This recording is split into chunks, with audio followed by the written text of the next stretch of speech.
Well, good morning, everyone. And thank you for your flexibility to be in the sanctuary today instead of down in the fellowship hall. You know how this works. Every single time we have an election, and we're using our fellowship hall to welcome our neighbors in here and using our facility that God has blessed us with to be a blessing to our neighborhood. And so, any of you vote here? Me too. This is really great. It's nice and convenient, isn't it? You come to Bible study and vote at the same time. It's really great. But anyway, just thank you, for the few times a year when it's necessary for us to move up here because of that. Thanks for your flexibility there. And welcome if you're online with us today and joining either live or after the fact. Isn't this great that we have the Bible study online, and even if it's Thursday night and or Saturday night, and you're watching this, and that's really great. We are in 2 Samuel 20 to 21 today. We only have 3 more chapters after today, although our study will go a few more weeks after that because we'll sort of look at this whole study of 1 and 2 Samuel in broad strokes a little bit, and how do we, kind of transfer all this to New Testament age, and how is Jesus the fulfillment of some of these things that we're seeing in 1 and 2 Samuel and that kind of thing. So there are several weeks yet in the study, but with just a few more chapters here to go. We're in 20 and 21 today. Let's start with a prayer as normal, and then we'll dive into the actual text. Good morning, Lord, and thank you for gathering us together as your people, your children, your servants to study your word. Thank you for your Spirit that fills this room and the airwaves, so that we can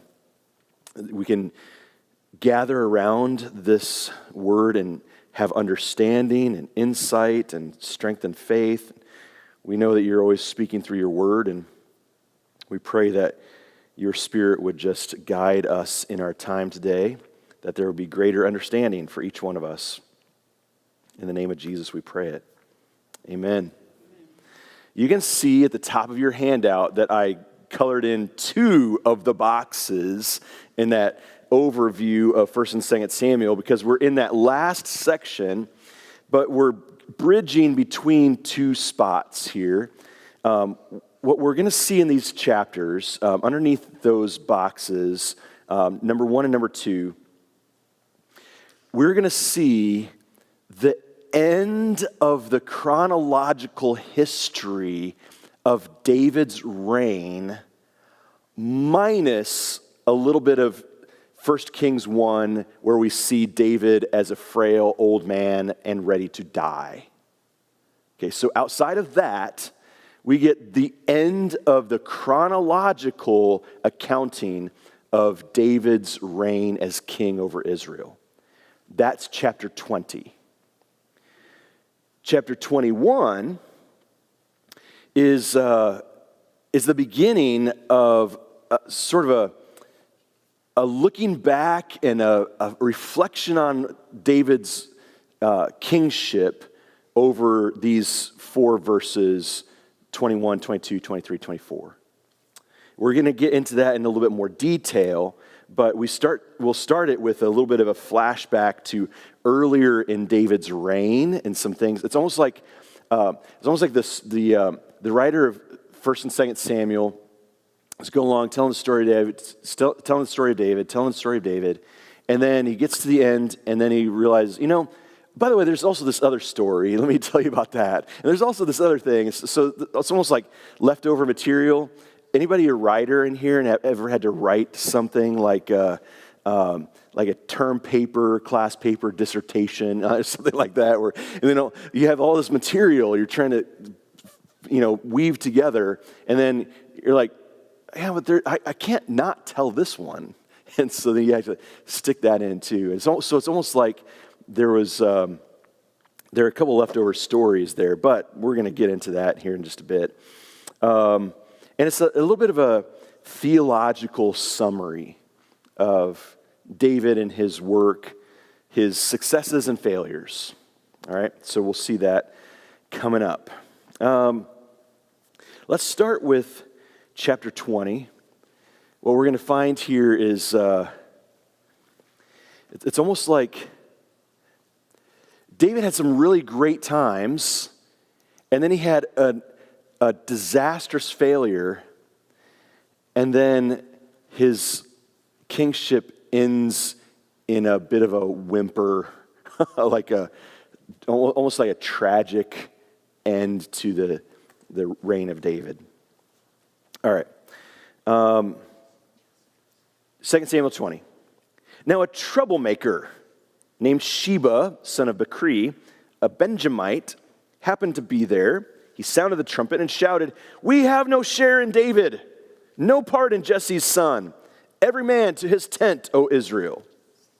So, some further rebellion here, you might say. Just like remember, there was this. David came back after Absalom's rebellion. Things seem to be on the rise.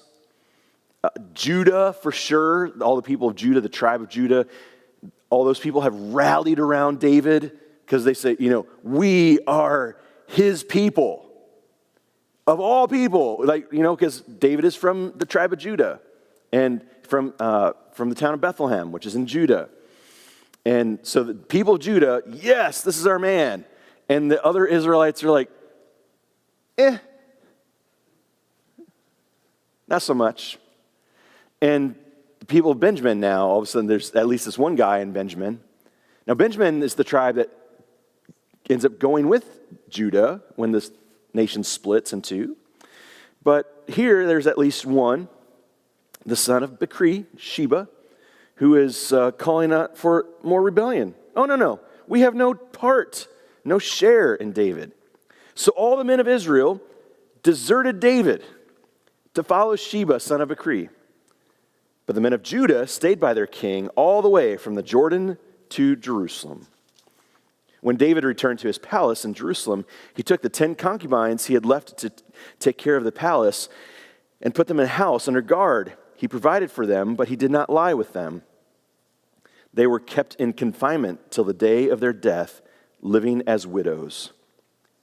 Then the king said to Amasa, if you remember Amasa, Amasa was the leader, the general in charge of Absalom's army. All the forces that joined Absalom in rebellion, Amasa was the general.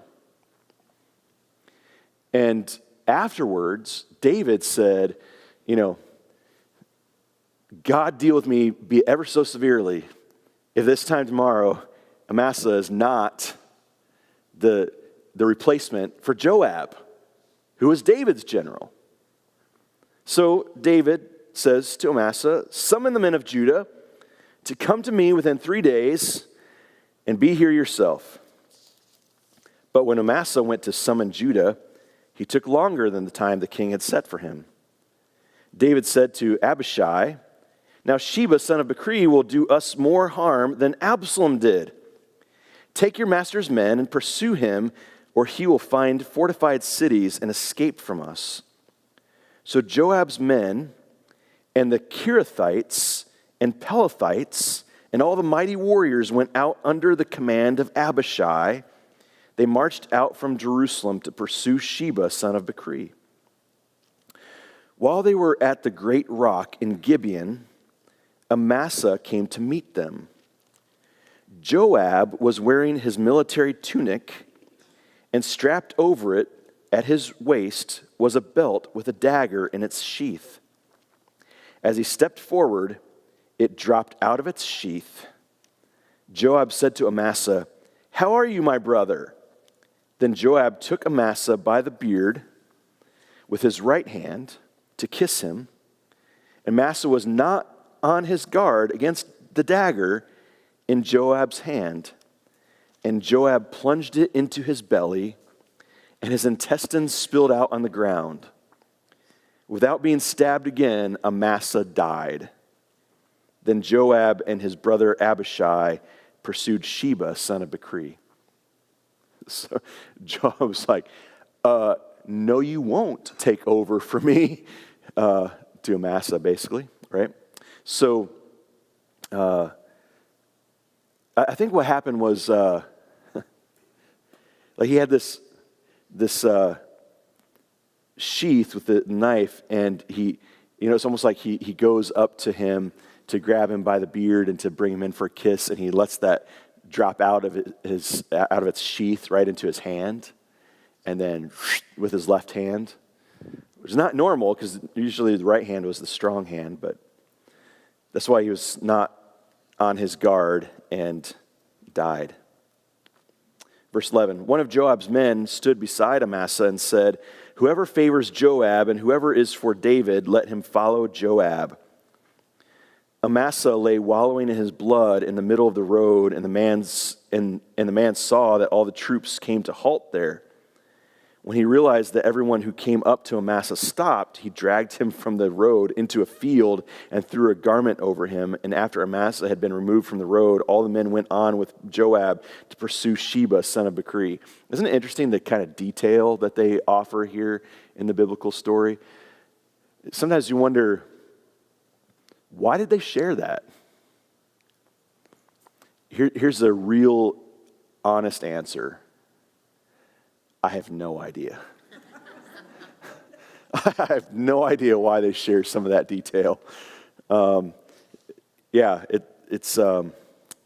is interesting that each person stopped, not knowing why Amasa is injured and bleeding on the road, and probably because they know him as, the general, or at least a high commander in this army. They go to give him respect, and yet, sorry, I'm going back here. Joab's men push him off, right? Joab pushes him off the road, almost like a sign of disrespect. And I think that's part of why the detail, just the show of contempt, not allowing the men to even realize that he is dying or dead, and just thrown off into the ditch on the side of the road. And this is David's high commander. I think I said this a little bit last week when we were talking about some of the events that were taking place, that, there's Saul. And if you remember, we've talked quite a few times about how in 1st and 2nd Samuel, there's this contrast. In fact, if you look at today's 66 and 26 video, I talk exactly about this contrast between Saul and David. Saul was a head taller than everyone else in Israel. David is a small, young guy. He's the youngest, smallest in his family, overlooked even by his own dad. Like, oh, surely you don't mean the youngest, the shepherd boy. Oh, yeah, no, yeah, bring him too. Yep, he's the guy. And so you get that kind of contrast, the physical disparity between Saul and David, and then the character difference between the two, and where Saul is full of pride, and David has said, a man after God's own heart, and Saul is kind of stuck in his way, and David's, very quick to, I've sinned against the Lord, and that kind of thing.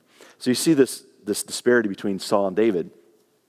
And so it's almost like the writer of 1st and 2nd Samuel sets you up to think, yeah, get rid of Saul. David is our man. Like, yes. And then Bathsheba and all that, and it's just sort of downhill from there, where the sword is never going to leave your house. And it's almost like, David, oh, yeah. Have you ever found this when we elect somebody? This is election day.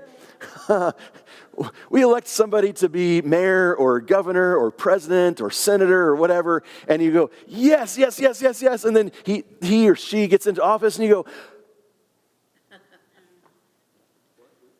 I didn't vote for him. No. Yeah, it is almost like you wish you could take it back or something. And like, ugh. And I think it's always this way. You've heard me say this many times. It's always this way.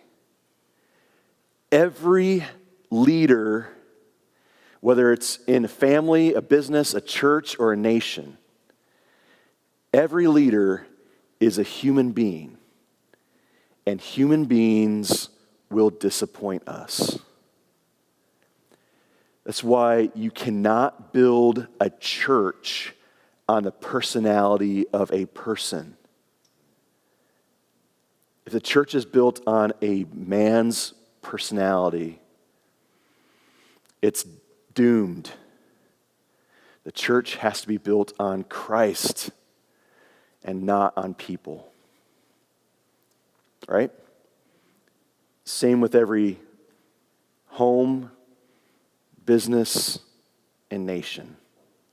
If it's not built on the solid rock, you're going to fall.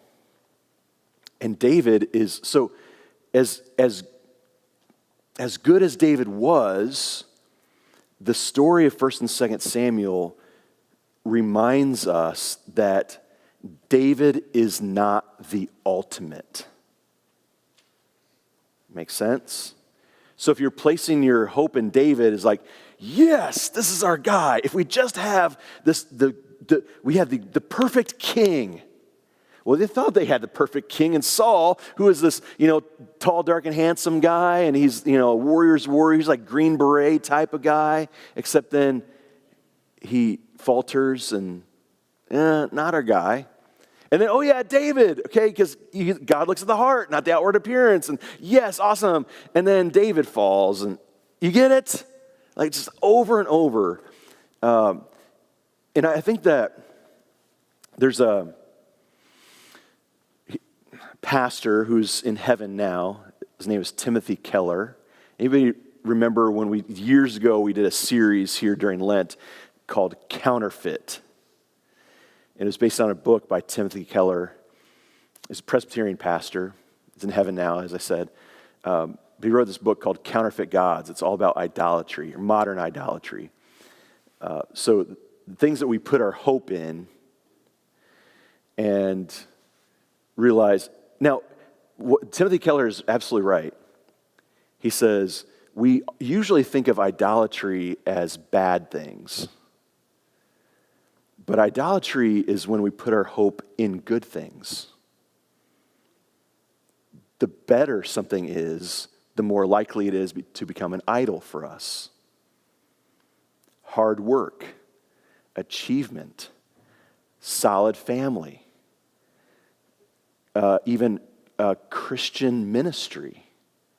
We start to put our hope and our trust and our security, our identity into all those things. If my kids are really great and they're successful, I've been a good dad. And then, what happens when one of your kids is not so successful and goes off the rails somewhere? Does that mean that you just completely lose who you are? And, now I'm not okay? What happens if my business is successful, awesome? Now, a good, successful business is great. Honorable kids who are also successful in life and raise your grandkids to be honorable and successful, great. Those are good things, very good things. Christian ministry. Now, if we just have a lot of people in the church, awesome. Fill the pews every Sunday, not just on Easter, right? And, then we're successful. Those are good things. But if we put our trust in those, they become ultimate things, not just good things. And all of them are always going to disappoint us. Having a good king for Israel was a good thing. But as soon as Israel puts their full trust in the king, guess what they've done? They've made an idol out of their king.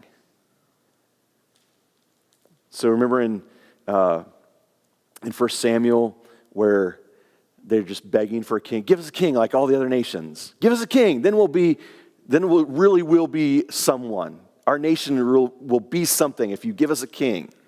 Well, fine, give you a king. And it's just a disaster after that. Because it's become an idol. And it's almost like God has to prove that to us by giving us a guy like David who you think is going to be really great and falls really hard. And the whole story is so that Israel will learn this lesson, hopefully. Right? Hopefully learn this lesson that it's not about the king. It's about the king. Big K, king. And that's the whole problem. They turned their eyes away from God and they turned their eyes to man, David. So in 2 Samuel 20, you get this guy who is just, oh man. By the way, we haven't even finished the chapter, have we? Okay, what verse was I on? You have to tell me. I got a little sidetracked there. Okay, so I was talking about their disrespect, right? So the disrespect that David and Joab are showing to Amasa by just like throwing him into the ditch. And you're like, man, what a jerk. I mean, and that's being kind, right? I probably come up with a lot worse, more colorful descriptions for Joab. But Joab is actually... he's not the only one. He's actually just, he's reflecting the character of David, which is not good character at this point in the story, over and over. All right, so verse 14. Sheba passed through all the tribes of Israel to Abel Beth Maacah, and through the entire region of the Beerites who gathered together and followed him. All the troops with Joab came and besieged Sheba in Abel Beth Maacah. They built a siege ramp up to the city, and it stood against the outer fortifications while they're battering the wall to bring it down. Okay, so they're about to bring down an entire city to catch one guy.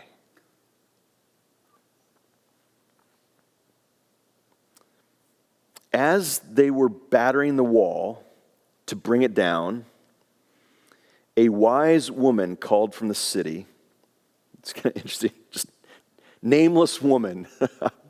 A wise woman. That's all we know. Listen, tell Joab to come here so I can speak to him. He went toward her, and she asked, "Are you Joab?" "I am," he answered. She said, "Listen to what your servant has to say." "I am listening," he said. She continued, "Long ago they used to say, 'Get your answer at Abel.' And that settled it." So, apparently this was a place where people went for discernment. You know what discernment is? Some people just have a gift for this. Most of us don't.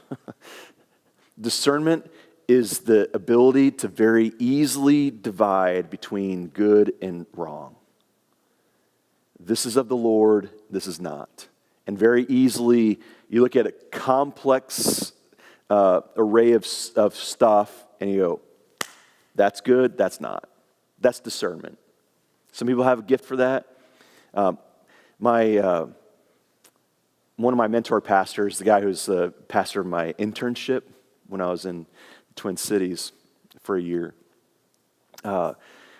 he said, you find someone with a gift of discernment, handcuff yourself to that person and follow them around for life, because it's just like, you need this gift of just being able to divide. Well, apparently this city of Abel Beth Maacah was this place where people had discernment, and Israel traveled there to inquire, what should I do? Right? It's like, get your answer at Abel, and that settled it. We are the peaceful and faithful in Israel. You are trying to destroy a city that is a mother in Israel.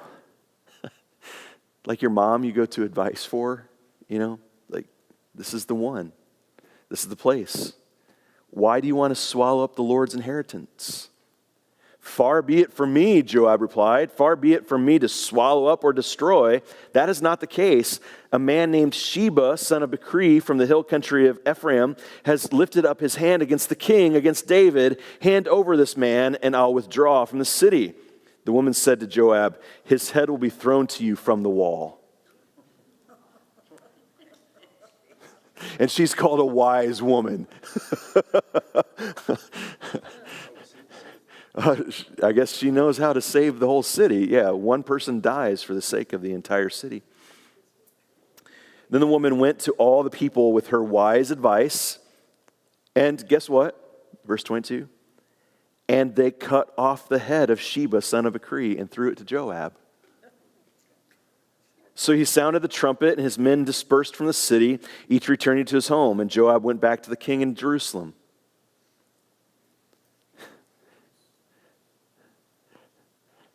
Did you know some of this stuff was in the Bible? Yeah.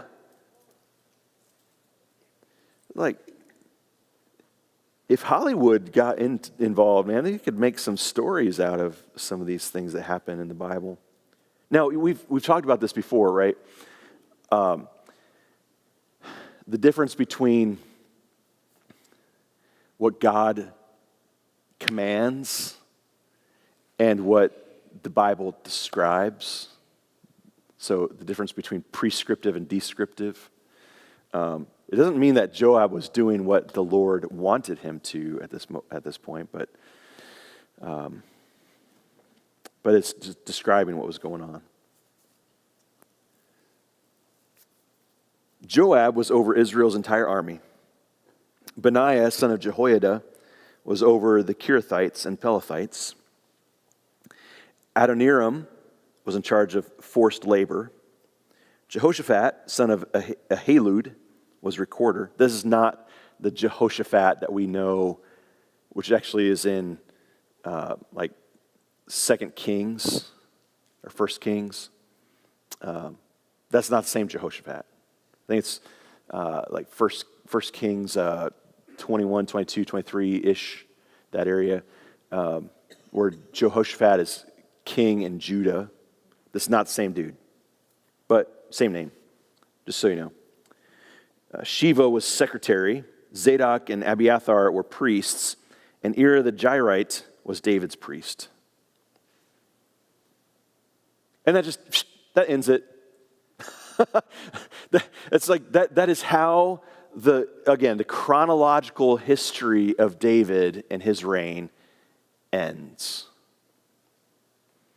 With Joab turning away from destroying a city because this woman convinced them to cut off the head of Sheba and throw it over the wall. And everyone returned to their home. And Joab was still in charge of the army.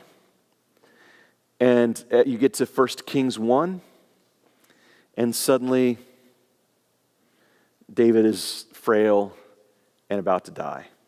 That's it. It's sort of like a kind of a story. Yeah. How come David had his own priest? How come David had his own priest? I have no idea.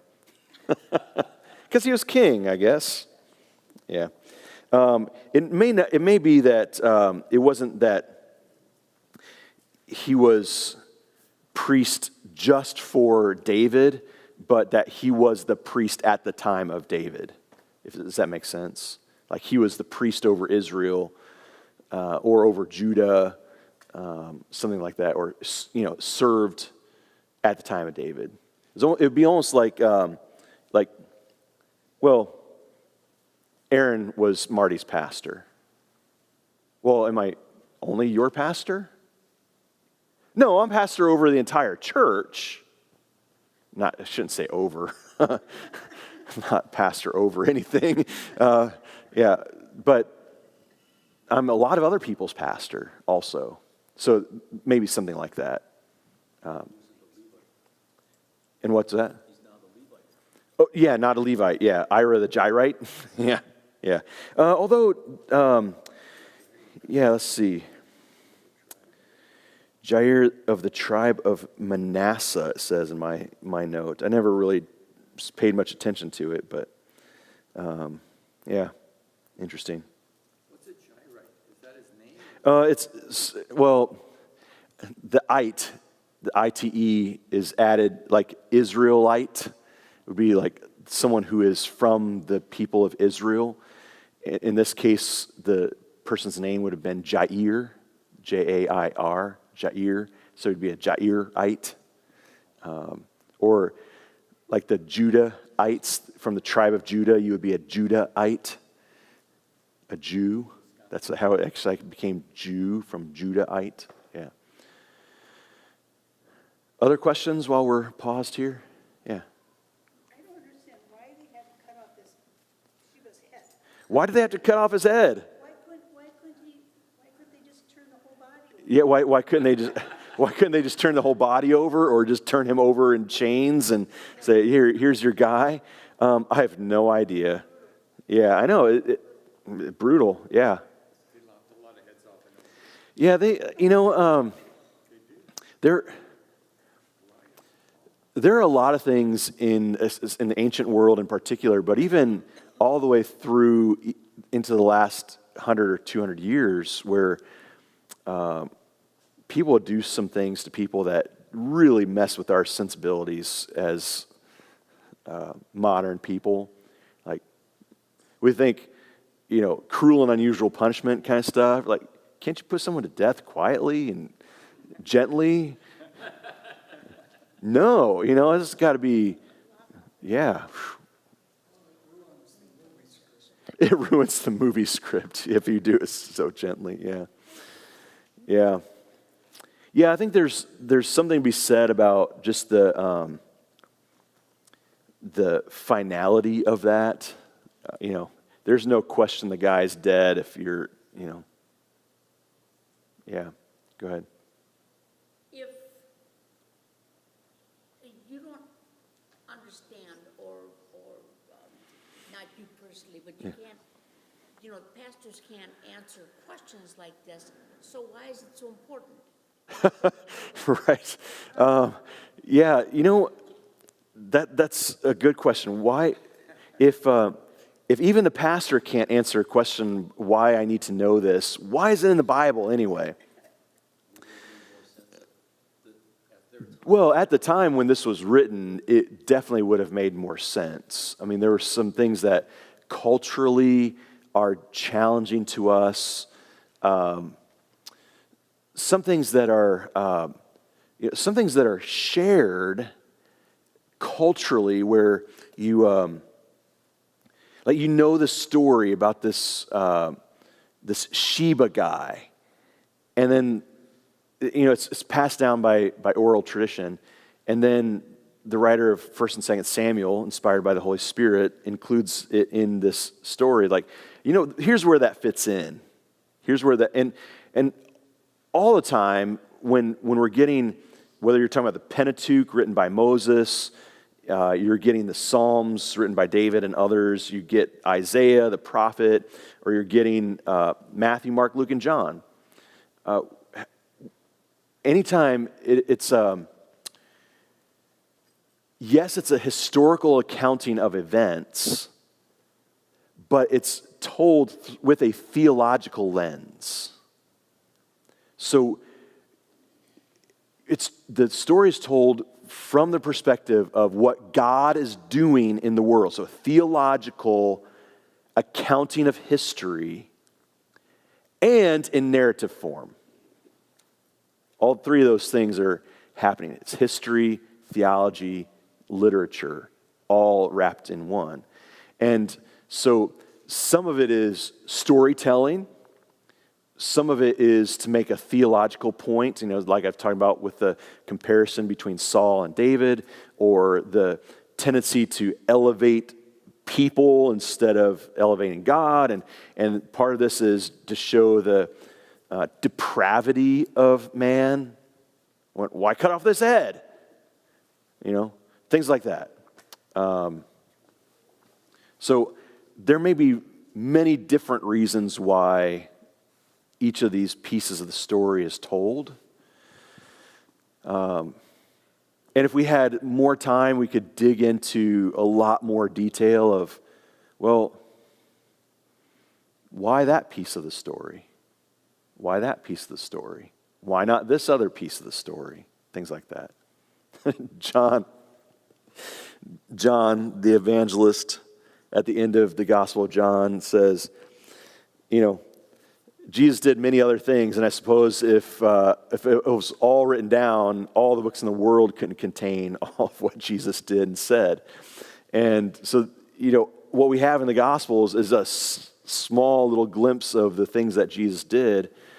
And the history we have in the Old Testament, same thing. We're getting pieces of the story that for whatever reason God chose that we should have a lesson here in this, inspiring the writers of the Bible to include it. We could dig into more reason why, but I guess we'll have to let that suffice. Because I have to move on to chapter 21. If we don't do that, then we're gonna miss out. Any other questions? Last questions about chapter 20?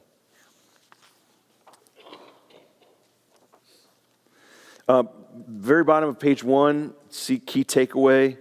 The consequences of sin continue to ripple through leadership, fracturing the nation's foundation. It's almost like a crack in your foundation. That once there's a crack in the foundation, it just starts to spread. And, the house may stand, but for how long? And eventually this, if it's not built on God, the builders labor in vain. And eventually the kingdom, we find, is fractured. It's going to divide. Israel's going to be taken off in exile, then Judah taken off in exile. A small remnant comes back, and out of that remnant comes the Christ, the church, and so on. And that's why Jesus says in Matthew 16, when Peter says, "You are the Christ, the Son of the living God," and Jesus says, "You are Peter, and on this I will build my church." That is this confession, Jesus is the Christ. I will build my church. Not on Peter, but on Christ. Okay, moving on to the epilogue. That's what we're going to call this, the epilogue on David as king. I mentioned that these last 4 chapters are a sort of theological reflection back or theological commentary on David's kingship as a whole. If you look there, I gave you a breakdown on the top of page 2. Those final 4 chapters are arranged in what is called a chiasm. Chiasm. What is that? Well, I'm going to tell you. A chiasm. It's a literary structure.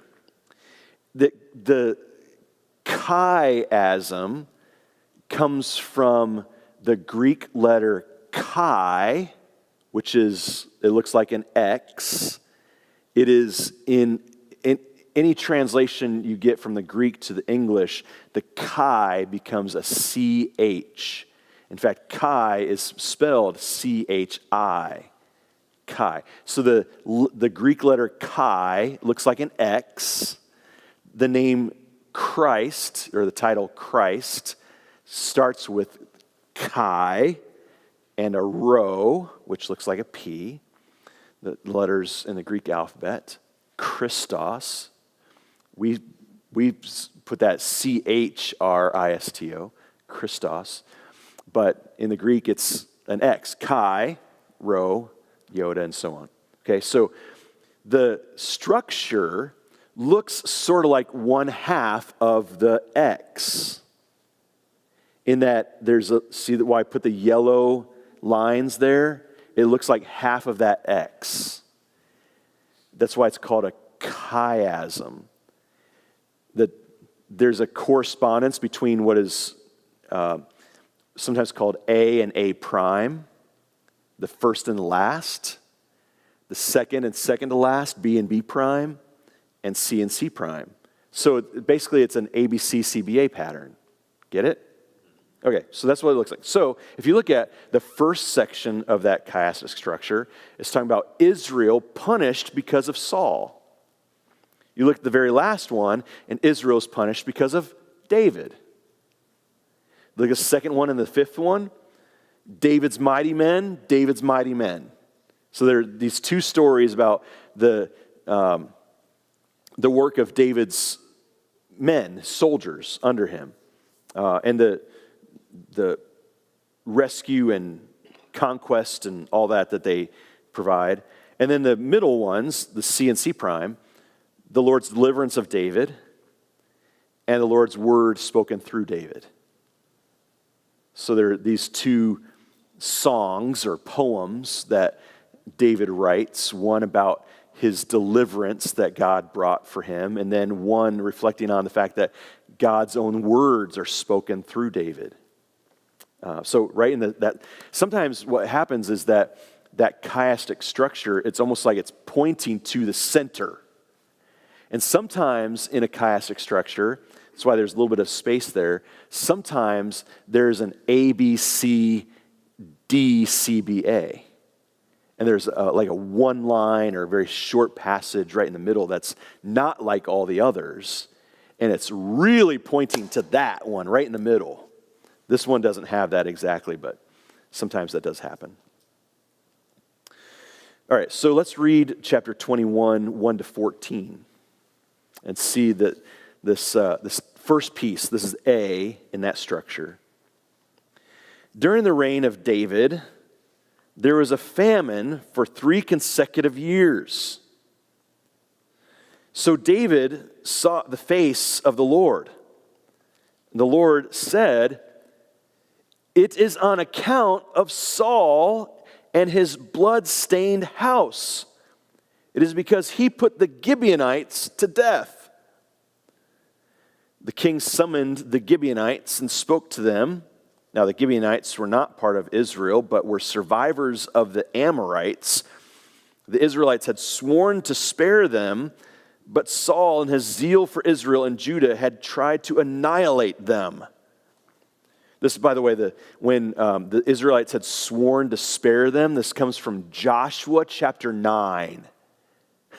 When the Israelites are taking over the promised land and they're conquering different cities and so forth, and they're taking possession of the land that God had promised to them, Joshua 9 is part of that. Then there was this swearing that they were going to be protected. Saul went against that covenant promise. So David asked the Gibeonites, "What shall I do for you? How shall I make amends so you will bless the Lord's inheritance?"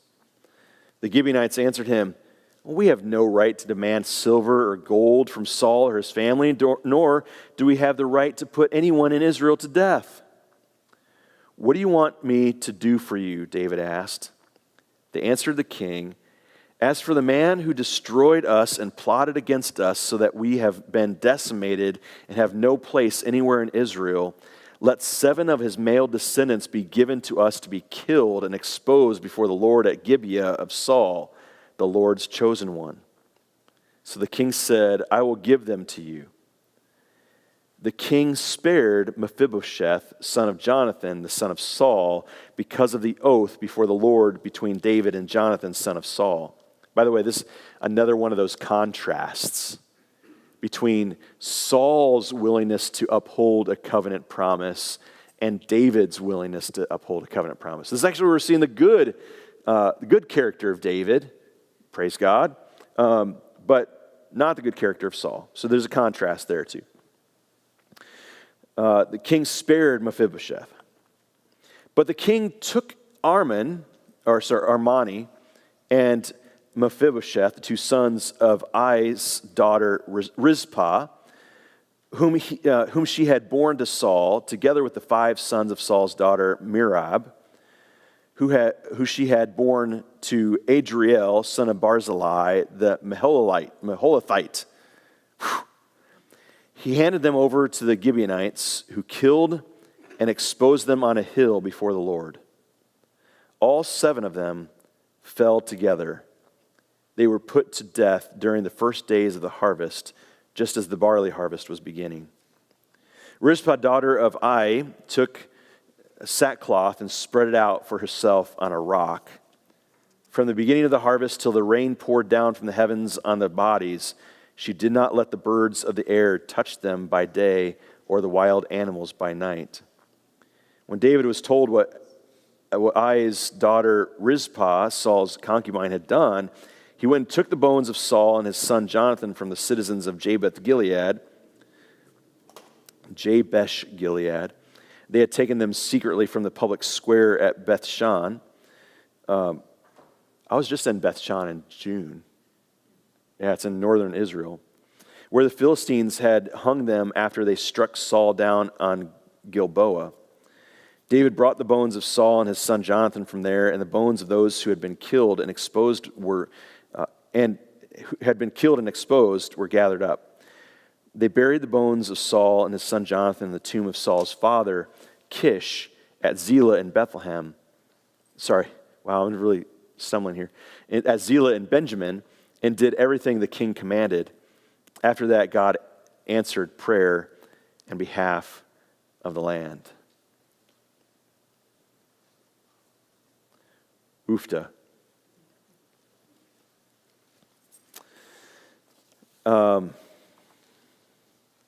There's a severe famine in the land for 3 years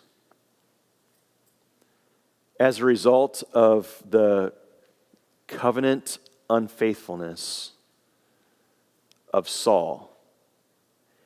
And we've seen this before where there are generational consequences for the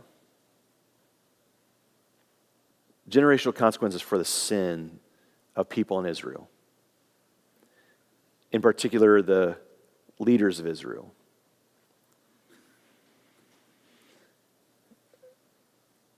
So, key takeaway here, God's justice extends across generations when covenant obligations are ignored.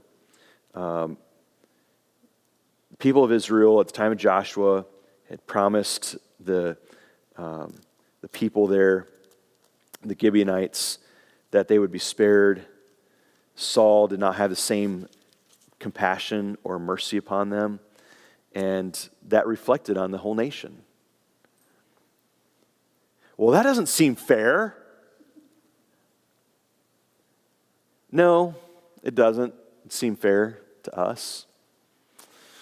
But there was justice that needed to be executed for the unfaithfulness.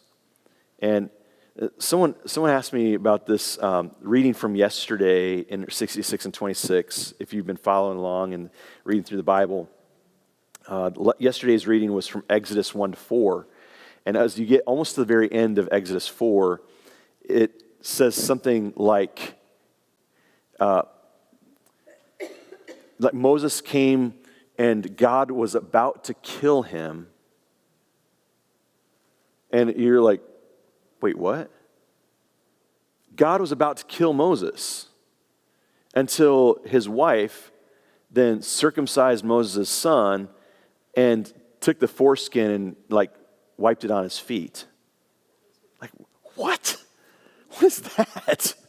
What's going on? Someone sent me a Facebook message and asked me about that. Like, yeah, that's very confusing. I get it. But what you're going to find, and this I think is a little bit of a reflection of what's going on here.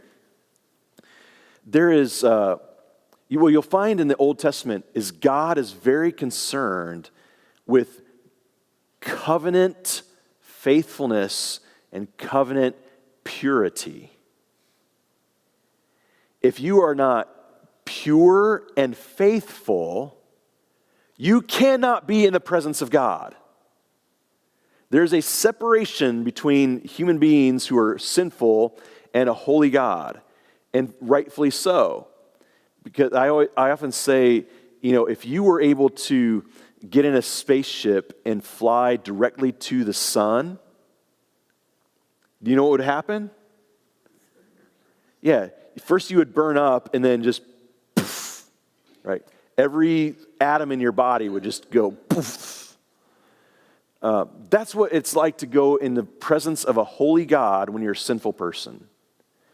So Moses, who had not circumcised his son, which is a covenant requirement for Israel, and Moses had not circumcised his son, even though his father-in-law was a priest. So God's like, you are not pure or faithful. How can you be this one for me to send? Oh, okay, now your son is circumcised. Okay, great. Move on. Then he sends him to Israel, or to Egypt, to rescue Israel. And I think that there's some of this going on that the people, it's not just Saul, but the people also are covenantally impure and unfaithful. And God has to sometimes, it's almost like when you grab your kid's arm and give them a little whack on the rear end to get their attention, right? It's a little bit of that. Got to get Israel's attention. And David finds, okay, what's going on here, Lord? Why this famine and so on? And so that's what's going on here.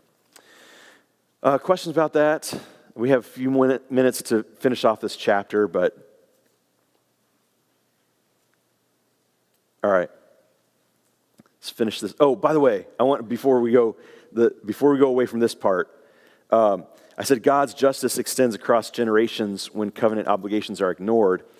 However, I want to point out Exodus 20, verses 4 to 6. You know what that part of Exodus 20 is? Did anybody go there already?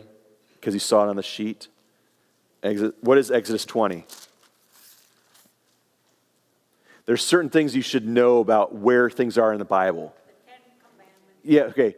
John 11 is the resurrection of Lazarus, right? Certain things. John 11. Exodus 20, 10 Commandments, right?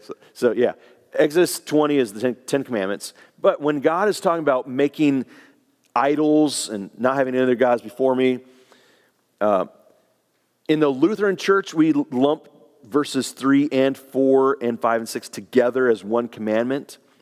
Evangelical churches like Baptists, non-denoms, they separate these out. Second command, or the first commandment, have no other gods before me. Second commandment is make no graven images. Third commandment, remember the Sabbath day. Do not misuse the name of the Lord your God, and so on.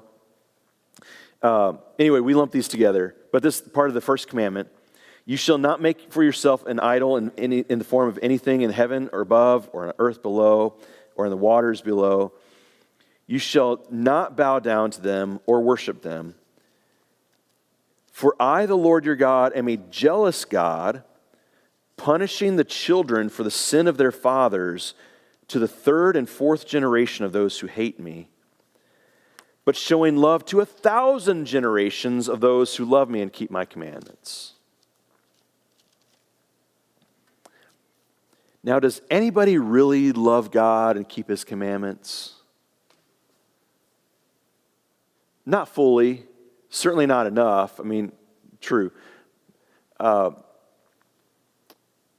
I always like to think about with this commandment, when God says, I'll punish the sins of the father to third and fourth generation, but show love to 1,000 generations, I don't think that God is trying to set up here a sort of like a formula. Like, Roger, you made a really big mistake, and your children and grandchildren and great-grandchildren are going to suffer because of your great mistake. He's not trying to set that formula up as much as to say, to the third and fourth generation of those who hate me, to 1,000 generations of those who love me, is to say God is much, much, much, much, much, much, much, much, much, much, much, much more likely to show grace and mercy than he is punishment and judgment. Yes, sometimes he has to show judgment and wrath in order to get Israel's attention. I always like to say that God would much rather scare us with a glimpse of hell on earth for a time than have us continue down the road we're on and experience hell for all eternity. Does that make sense? Much rather us be exposed to hell on earth for a time than continue on and go to hell forever. And so sometimes he has to show us that glimpse of judgment, but he's so much more likely to show grace and love and mercy. Get it? I think that, so it's really important to remember that when we get to this place where it seems like God is just arbitrarily vengeful and just like cuts people down and allows David to give over these grandsons of Saul. What? What did they do? It was Saul's problem, you know? Anyway, remember that God is much more likely to show grace and mercy. What would be hell on earth? Hell on earth, any suffering, right? Any suffering, punishment, But hell is wrath. Oh, hell is way worse. That's why God wants to get your attention so you get off the road toward hell and on the road toward heaven. Yeah. Sometimes it's a little, like I said, it's when we give a little smack on the backside, it's not because we're wrathful. It's because we love our son or daughter and we don't want them to continue down a destructive road they're on. And we got to get their attention a little bit. Same effect if you're grounding, taking away their phone, or driving privileges, or whatever it is that you're something that is grab their attention. It doesn't feel good at the time. Hebrews chapter 12 talks about this. No punishment feels good at the time. No discipline feels good at the time. But over time, it produces righteousness and peace for those who are trained by it. So, yeah, you see these spurts of God showing wrath and judgment, and that doesn't feel good at all, but it's meant to turn the nation from their wickedness toward salvation. That's the intent of it. All right, I got to finish off this chapter. Verse 15, 2 Samuel 21:15. Once again, there was a battle between the Philistines and Israel. This is the sort of flashback. It's not giving a specific time when this happened, but sometime in David's reign, there's another battle between the Philistines and Israel. Go figure. There was still is a battle between the Philistines and Israel today. That's the Gaza Strip is basically the area of the Philistines. Still going on. David went down with his men to fight against the Philistines, and he became exhausted. So one of the things here, you realize that God uses many people, not just one person. This is not just about David. And this is kind of a reminder, okay, it's almost like it takes a whole nation, it takes a whole village, it takes a whole people. The body of Christ, if you think about a New Testament image, it takes all of us working, not just the one who's the right arm, but also the people who are the eyes and the feet and the heart and things like that. So David became exhausted. And Ishbi bin Benob, one of the descendants of Rapha, whose bronze spearhead weighed 300 shekels, about 7.5 pounds, just the bronze spearhead, right? And who was armed with a new sword, said he would kill David. But Abishai, son of Zeruiah, came to David's rescue. He struck the Philistine down and killed him. Then David's men swore to him again, saying, "Never again will you go out with us to battle, so that the lamp of Israel will not be extinguished." So they did not want David going into battle with them. In the course of time, there was another battle with the Philistines at Gob. At that time, Sibbecai, the Hushathite, killed Zaph, one of the descendants of Rapha.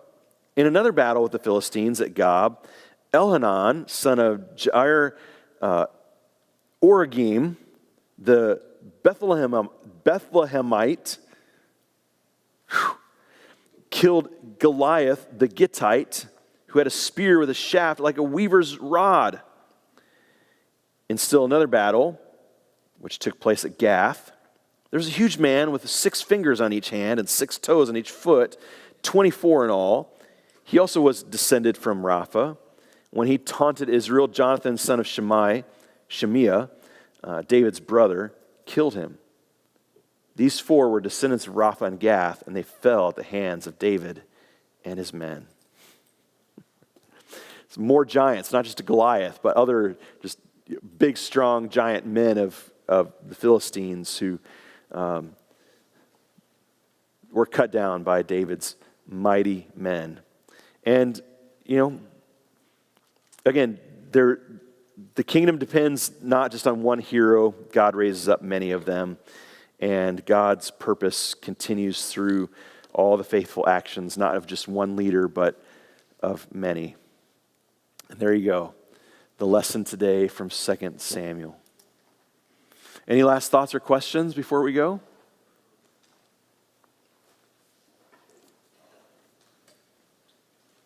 Anybody glad we're getting close to the end of 2 Samuel? We haven't decided what we're going to do this summer. But figured it's got to be in the New Testament for a while. What do you think? We do Revelation again. Let's do a happy one. All right, we'll do that. Yeah, there's some happy books in like Philippians. I mean, that's a happy book. Rejoice in the Lord always. We haven't decided yet, but we'll let you know. All right. Well, have a great day, everybody, and God's peace. We'll see you again soon. Yeah.